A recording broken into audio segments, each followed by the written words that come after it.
पाखरो में हुए tiger safari घोटाला मामले को लेकर पूछताछ के लिए आज ईडी ने हरक सिंह रावत को बुलाया था, लेकिन सूत्रों के मुताबिक खबर यह है कि ईडी किसी वजह से आज हरक सिंह रावत से पूछताछ नहीं करेगी, जिसकी सूचना ईमेल के जरिए हरक सिंह रावत को भेज दी गई है। आपको बता दें कि पाखरो में हुए टाइगर सफारी घोटाला मामले को लेकर हरक सिंह रावत को पूछताछ 29 फरवरी को पूछताछ हरक सिंह रावत से होनी थी, जिसमें हरक ने राजनीतिक व्यस्तता के चलते असमर्थता जताई थी, जिसके बाद ईडी एक और हरक सिंह रावत को समन भेजकर आज बयान दर्ज करने के लिए बुला चुकी है।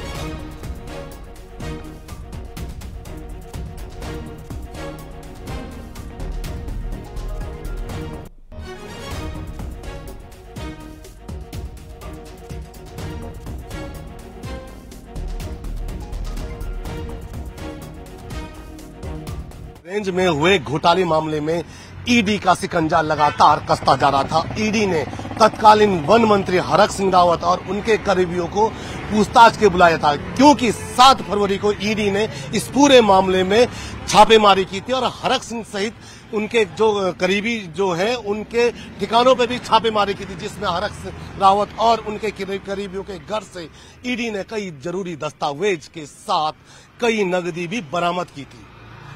इसके बाद ईडी ने सबको समन भेजा और एक एक करके ईडी ने इनको यहां पूछताछ के लिए बुलाया, जिसमें हरक सिंह रावत की बहू और उनके करीबी तो पहुंचे, लेकिन हरक सिंह रावत नहीं पहुंचे थे फरवरी को, जिसके बाद ईडी ने एक और समन हरक सिंह रावत को भेजा और आज हरक सिंह रावत को अपने बयान दर्ज करने के लिए यहां पहुंचना था।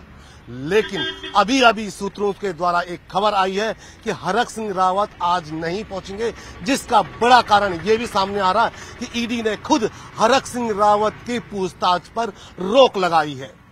क्या कारण रहा है, इसके बारे में अभी तक कुछ भी ठोस और पुख्ता जानकारी नहीं मिल पाई है। कैमरा सहयोगी दीपक उपाध्याय के साथ मैं सत्येंद्र वर्तमान, न्यूज 18 देहरादून। रुड़की के सुनहरा में देहरादून से आई ड्रग्स विभाग की टीम ने मुखबिर की सूचना पर फैक्ट्री में छापेमार कार्रवाई की। वहीं ड्रग्स विभाग के अधिकारियों का कहना है कि बिना मैन्युफैक्चरिंग लाइसेंस के दवाइयां बनाई जा रही थी, इसलिए फैक्ट्री पर ड्रग्स एंड कॉस्मेटिक एक्ट के तहत कार्रवाई की गई है। फिलहाल पूरे मामले की जांच पड़ताल की जा रही है, साथ ही दवाइयों के सैंपल भी ले लिए गए हैं और फैक्ट्री की मैन्युफैक्चरिंग बंद करा दी गई है और फैक्ट्री संचालक की भी तलाश की जा रही है।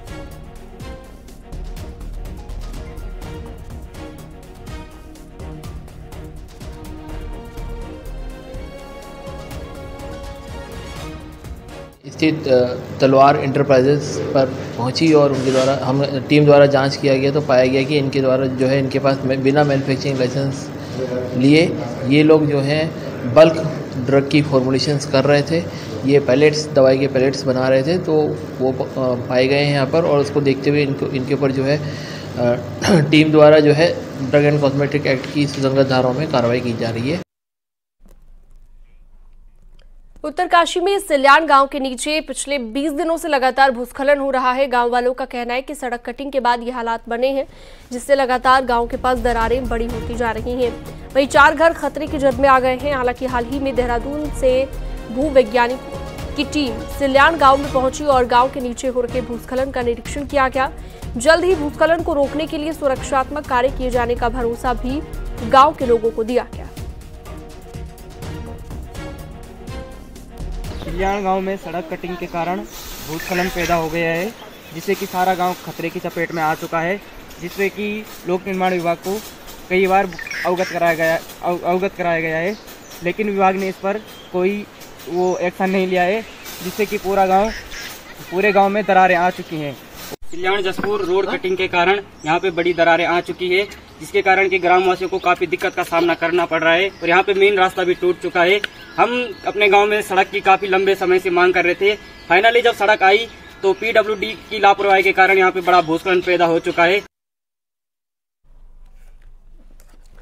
लोकसभा चुनाव को लेकर प्रशासन पूरी तरह से एक्टिव है। हरिद्वार में प्रशासन की टीम गाड़ियों की चेकिंग कर रही है। इसके साथ ही दूसरे राज्यों से आ रही गाड़ियों पर भी प्रशासन की पैनी नजर है। एफएसटी टीम ने 24 घंटे एक्टिव रहने की बात कही है।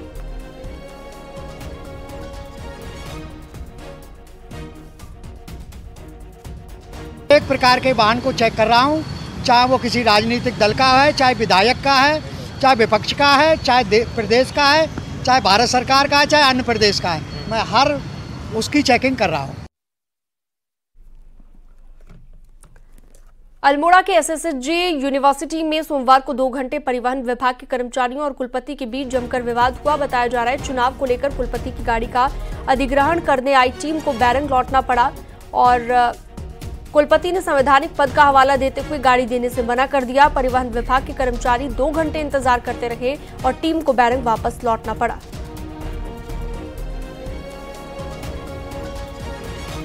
मुझे बताया कि हम आपकी गाड़ी लेने आए और ऐसा हमें आदेश जिला प्रशासन ने दिया है।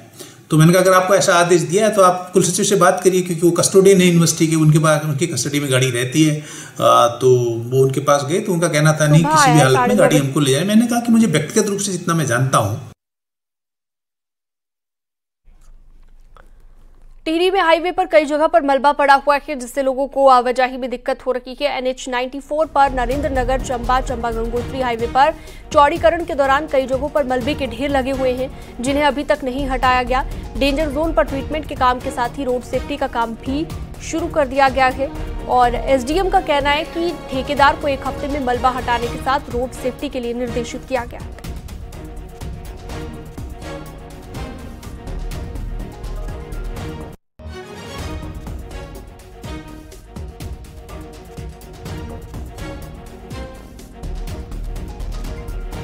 किया इसमें BRO की टीम तथा जो कंसर्न जो ठेकेदार था उसके साथ में संयुक्त रूप से हमने विजिट की थी तथा उनको जो लोकेशन मलबे वाली लोकेशन तथा जो सड़कों में खड्डे हो रखे हैं उनको पैचलेस करने के लिए भी निर्देश दिए।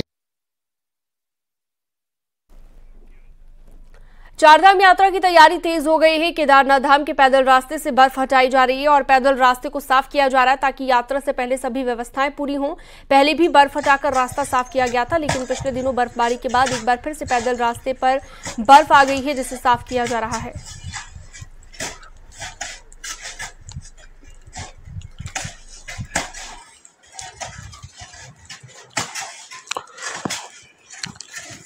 वर्तमान में बर्फ सफाई कर श्री केदारनाथ धाम तक पैदल यात्रा मार्ग को सुचारू कर दिया गया है। श्री केदारनाथ धाम मास्टर प्लान हेतु मैन पावर का मोबिलाइजेशन भी स्टार्ट हो गया है।